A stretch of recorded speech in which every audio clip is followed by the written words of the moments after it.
Harka fuune daawwattoota hordoftoota reediyaadhaan akkam nagaa keessanii bakkuma jirtanitti nageenya kiyya isin haa dhaqqabu jecha guyyaa 3-4 booda walitti deebinee jirra. Viidiyoo gabaabduu qabadhee isiniif dhiyaadheera. Viidiyoo kana waliin affeerraa koo akka taatan abdiin qaba. Na hordofaan affeerraa kooti. Ashama harka fuune ilmaan Oromoo bakkuma jirtanitti nageenyi koo isin haa dhaqqabu. Akkam nagaa keessanii fayyaan keessan badhaadha. Akkam oolmaa turtiin fayyaa keessanii. Anis nagaa koo guutuudhaan isinitti deebi'ee jira. Kadhannaa fi du'aa isin naa gootaniin fayyeeti jira alhamdulillah. Kana booda walitti deebinee odeeffannoo guutuu waliif kennina. Namoonni naaf rifattanii maal taate reedii keenya maaltu si dhukkuba koroonaa si qabee namni naan jedhellee ni jira. Koroonaan nama qabee guyyaa 2 yookaan hanga guyyaa 3 torbee tokko keessatti nama fayyisu hin jiru. Corona nanga ji'a 2-3 namarra tura angaruu corona osoo hin taane kan naqabe qorran naqabe akkuma isin argitan kana kulo huhuqqadheetan isin deebi'e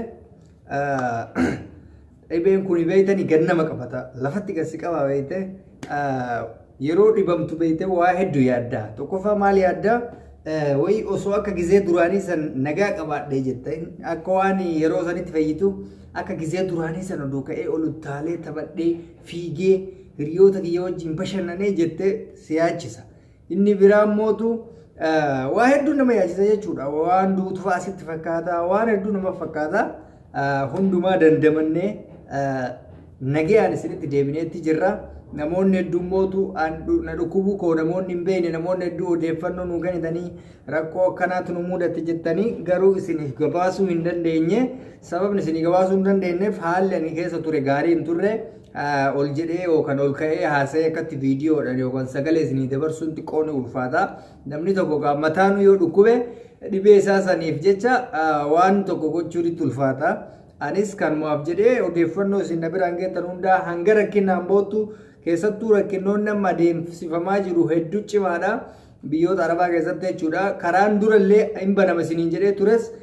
Labsii yeroo muddamaa labsamee ture isallee odeeffannoo isinii dabarsuudhaaf xiqqoo ani haalli naan mijanne labsiin akkuma isin beektanitti dura guyyaa 21tti banama jedhanii turanii guyyaa 20 dirreen xiyyaaraa jechuu barbaadetti quba qabaadha. Dirreen xiyyaaraa guyyaa 21tti banama jedhamee ture Apiriilii kana keessa garuu ammas banamuu hin dandeenye hanga guyyoota 60tti biyyoonni itti dabalan hedduunis ni jira. Guyyaa 60 jechuun immoo ji'a 2 jechuudha. Ji'a 2 fa'aa hanga umrii isaa dheeratuutti kan deemetu jira. Biyyoonni akka Suudii fi Dubaay immoo akkuma isin argitanitti lammiilee biyya biraa yookaan lammiilee Itoophiyaa dirqama yookaan humnaan gara biyyaatti galchaa jiranii akkaataan itti isaan galchaa jiranillee akkaataa baay'ee ulfaataadha.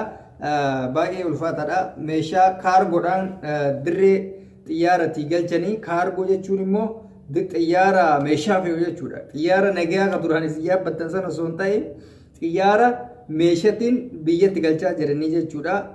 Haala ulfaataatu jira. Haala baay'ee ulfaataatu jira. Rakkinoonni amma keessattuu deemamaa jiru hanga lubbuu baasutti fakkeenya amma Dubaayitti dheengadda yoo dhageettanii qabaattan akkuma isin dhageettan ijoollee muraasa intaloo wayii makiinaan dha'e jedhame makiinaan kadha'e eenyummaan isii hin beekamu Arabatu hime Itoophiyaawidha garuu maqaan isii hin jira garuu ammootu suuraan ishii hin jiru. Amma rakkoo guddaa akkanaaf deemaa jira. Inni biraas ni jira. Namoota mana madaam keessatti madaamidhaan wal loltee madaam fooqirraa darbitee ajjeestee koroonatu qabee duutee kan jedhanii odeeffannoo akkasii fa'aa kennanii nama tokko dhaanii ajjeesanii koroonatu ajjeesee dhibee koroonatu qabee adda baatee turtee duutee yoo jedhan lakkee hin ulfaatu. Baay'ee tokko ulfaata jechuudha. Waan akkanaa fa'aatu adeemsifamaa jira jechuudha. Sababuma dhibee kanaatti ilaalu hundi isaatu. Osoo dhibeen kun jiraatu baate deemtatiin imbaasiidhaan waan feete furattee imbaasii naga fedhee bar imbaasii si didullee jechuudha. Dirqama biyyatti nama hin galche. Imbaasii waan biraa nama dide biyyatti nama galchuu nama hin didu. Waan inni nama didu rakkoolee adda addaa sii fudhuu dhabuu birrii sii fuudhuu dhabuu waan akkasii kana mataa jabaata imbaasiin beekamaadha. Waan inni mataa jabaatuu hin dandeenye maa inni dirqama biyyatti si galchuu biyyatti nama galchuun hojii imbaasiiti kun dirqama. Isaaniifis dirqama maaliif? Ati nama tokko biyya tokko dirqiin jiraachuu hin danda'amu yoo biyya kee qofa dirqiin jiraachuu dandeetta malee biyya hambaa keessa dirqiin jiraachuu hin dandeessu. Amma garuu dirqiin jiraachuu jirta jechuudha. Amma dirqamaan jiraatta tola osoo hin taane mallayni si herreegame si reegamuu baate dirqamaan jiraata.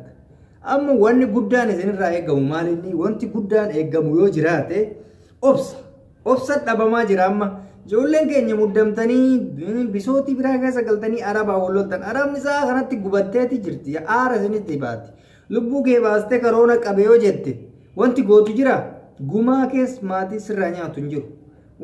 Wanti firri kee dhufee si awwaalatu tokko hin jiru. Reeffi kees awwaalcha gaariin argatu yeroo ammaa kana waan sigaarra mukeessa bar dhibee biraatu dhibamtee yoo duute reeffi kee awwaalcha argataa hin jiru. Amma fakkeenyaaf Dubaa keessatti mucaan dhiyoo kana du'ee jedhe reeffa awwaalcha dhabe laal dhibee biraatiin du'e mucaan kaleefaa dhibamee bakkuma rafuutti du'ee hafe awwaalcha dhabe tallaajaa keessa basabbasaa jira jechuudha. Namni awwaalu dhabe shakkanii jechuudha akka waan dhibeen karoonaa ajjeese mucaa dhibee biraatiif du'e awwaalcha dhabee diniin tallaajaa ta'a jechuudha. Dhibee biraa nama ajjeese namni nama ajjeese yeroo ammaa kana awwaalcha argachuun jabaatee jira. So maal gochuun nurraa eegama? Of qusatu gartee obsa guddaa qabaachuu. Amma sirriidha beekamaadha. Ani sirriitti hin beeka. Akka parsantii 100 keessaa parsantii 50 damoosa malee akka hojjetu sirriitti beekaadha. Sirriitti yeroo ammaa keessattuu Libaanoonii, Beeruutii, Bahareenii sii galee biyyoota kana kanatti hedduun maallaqa malee akka hojjetaa jiran nin beeka.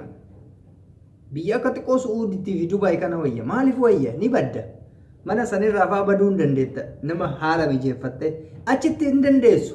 Baddus warri itti seentu sanis warruma akkasiiti. Garaa jabaataa bichaadha. Arabni naannoo sanii akka araba garagaraa beekta arabni tunuu hundi wal fakkaataa miti. Arabni amma Libaanooniif Beeruut tokko baay'ee uummata bada araba banii addaati. Uumama addaa gartanii uumama addunyaa kanarraa uumama addaa uumama akkasii uummata akkasiiti jechuudha.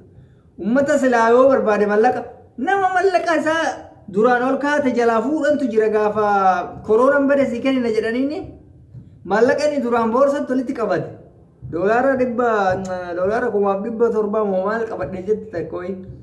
Ani warruma sagalee naakaa irraa isinii himaa jira amma maaliif guutuu odeeffannoo kana boodan isinii godha jedhee waadaa isinii galee fayyee jira waan ta'eef ijoo qofa irraa isinii tuqa.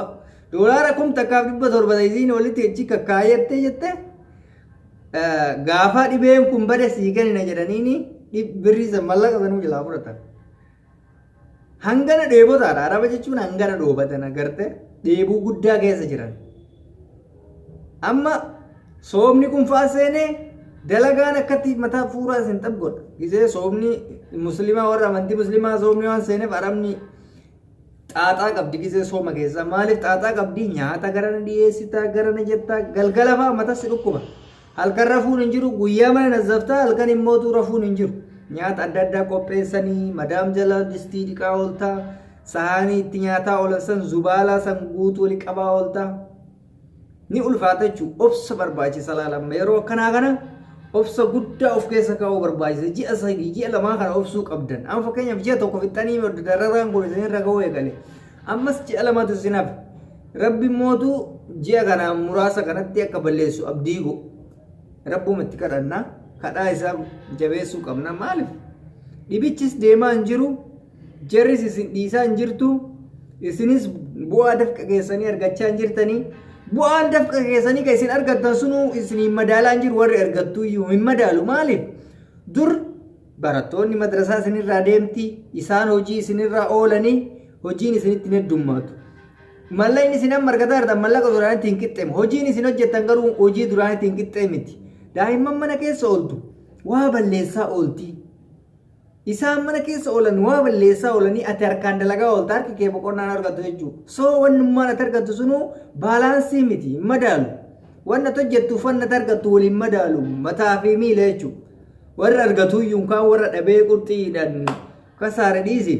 Warrummaan silaa argataa jiru iyyuu isinii galee warrummaan silaa argataa jiru waan baalaansi isaan ta'e argataa hin jiru. Waan gatii dafqasaasanii wal qixxaatu miti. Xixiidhaan wal gataa jechuudha. Mootummaa yoo taate jiraachuu keessanuu isin dagate lammii biyya alaatiin qabaa jedhee qubaa isin hin qabu. Maaliif? Durumaa ajaa'ibu uummataa hin qabu. Mootummaan uummataa Itoophiyaa keessatti uumames hin beeku uumamus of durattis uumamaa hin jiru akka laalletti. Isinii galaa.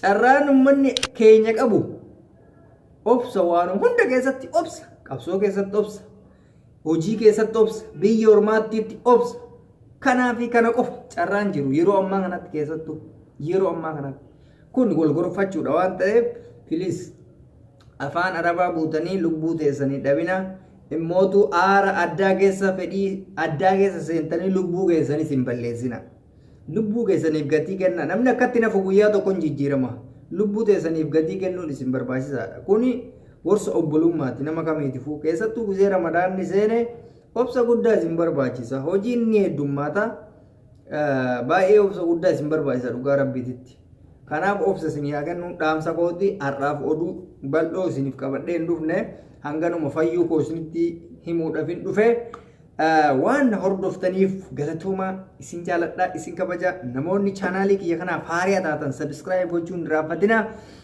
wanta isin dubbadhe immoo isinitti tole laayikii gochuu isin raaffatina yaada keessan koomentii kennadha hiriyoota keessaniif qoodan dhaamsa kooti isin jaaladha isin kabaja warroonni muslimaa mootu baga ramadaana geessanii namoonni amantii biraa qabdanis rabbiin isiniin haa ga'u keessaniin jedha isin jaaladha ciao